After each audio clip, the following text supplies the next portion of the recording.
Welcome to the Megawatt Collective. Your gods and your ghosties might have a message for you. Welcome into the Megawatt Collective. I invite the seekers of light, the bearers of light, and the speakers of truth. We are talking abandonment issues. I got the Five of Pentacles right off the bat. These cards freak me out. I woke up this morning in a spin of anxiety. And this is unusual for me. I don't have an anxiety disorder. Normally, I have had periods in my life where I have anxiety, especially regarding my kids, like intrusive thoughts around my kids. But normally, I don't have anxiety without a reason.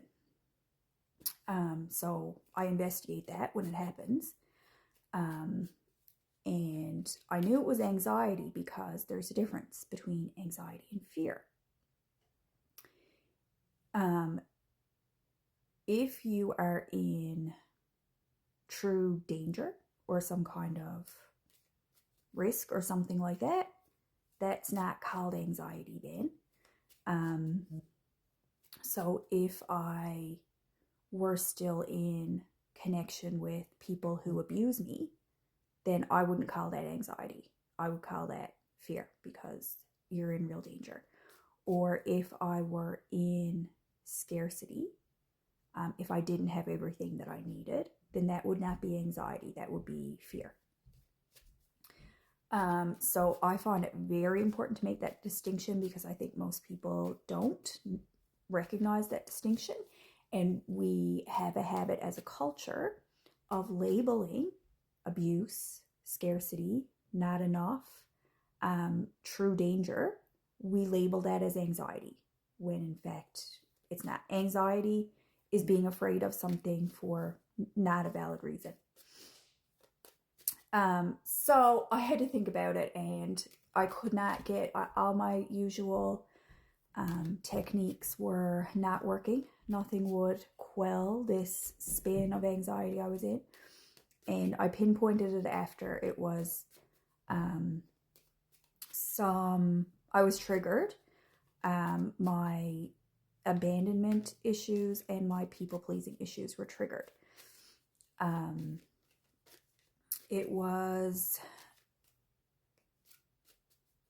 think I'll leave it at that, because the situation, again, it was anxiety. It wasn't a valid fear response because I'm not in true danger of being abandoned by my friends. I have a lot of friends, and I'm never going to be without friends. I'm never going to find myself alone. So my anxiety around that was just that. It was anxiety, not fear. But you get triggered by certain things, and every time we react to stress in a dysregulated way, that can connect back to something in our past.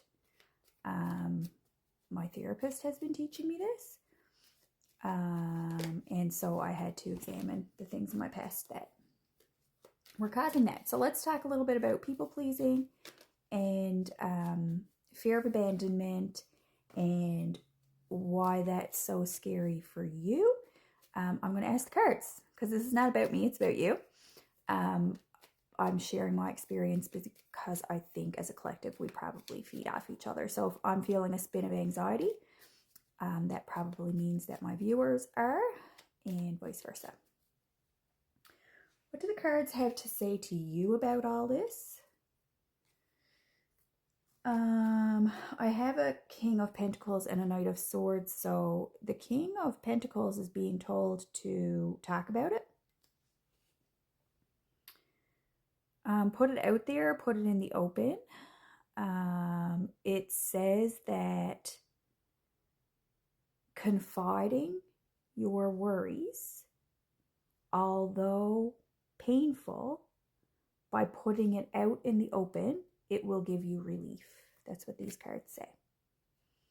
By confiding these stressors,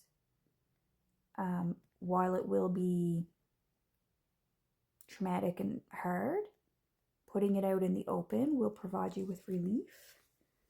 And there's a King of Pentacles showing up. That might be you as the viewer, or if you're not a King of Pentacles, it might be somebody in connection with you. But it is talking about a masculine energy who is being encouraged to talk it out. Talk about it. Talk about your fear of rejection by friends. Specifically, this is about friendships.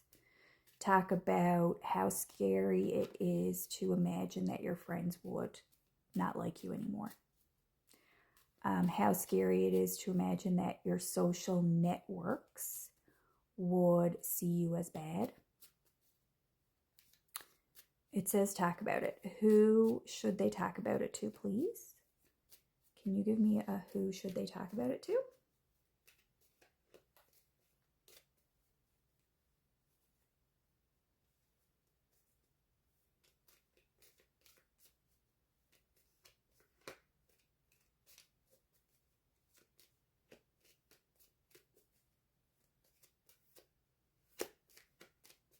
Who should they talk about it to? Confide.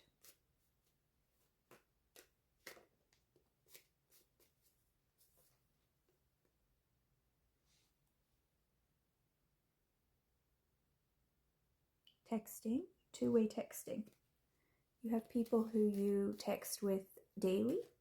You have there's one particular person who you text with daily.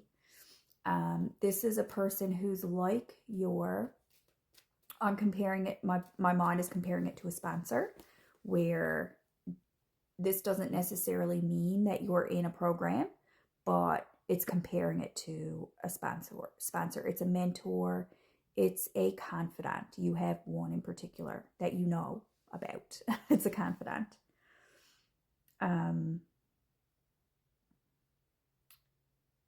What is this about?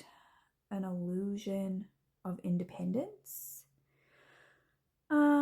Let me pull a few more cards for this, and I'm going to stop so I don't take up too much time just flicking through the cards. So there's an illusion of independence, and let me get some more clarity on that. You pretend like you don't need other people. You're a very stoic energy. You're straight-laced, you're a bit rigid, you're friendly, you're warm, but you are the helper. You are the supporter and you're not used to receiving help and being supported. Yeah, that's precisely what it is. You're very warm and very friendly, but you do that for other people. You don't invite other people to do that for you. Not that they wouldn't, though. So you don't admit that it would be scary for you to lose friends or to lose approval. You, on the inside, you desire approval, to feel valid, but you would never admit that. And they're asking you to talk to your friends, or at least one friend, about that. It's like you're a softie, but you pretend to be not a softie. This might be a boy thing where maybe this confidant, you're both like guys, and you pretend that you don't need to like confide in each other. I'm going to pause and get you a conclusion. Again, with talk it out. The King of Swords can be communicate. It can be like cerebral, like you and your friends like joust intellectually or something. Talk about your feelings for one time. And this is about your fear of losing approval and potentially your fear of losing like social cred or something like this. They're telling you to talk to your confidant about that. Very hard stuff for you today. Shine bright out there.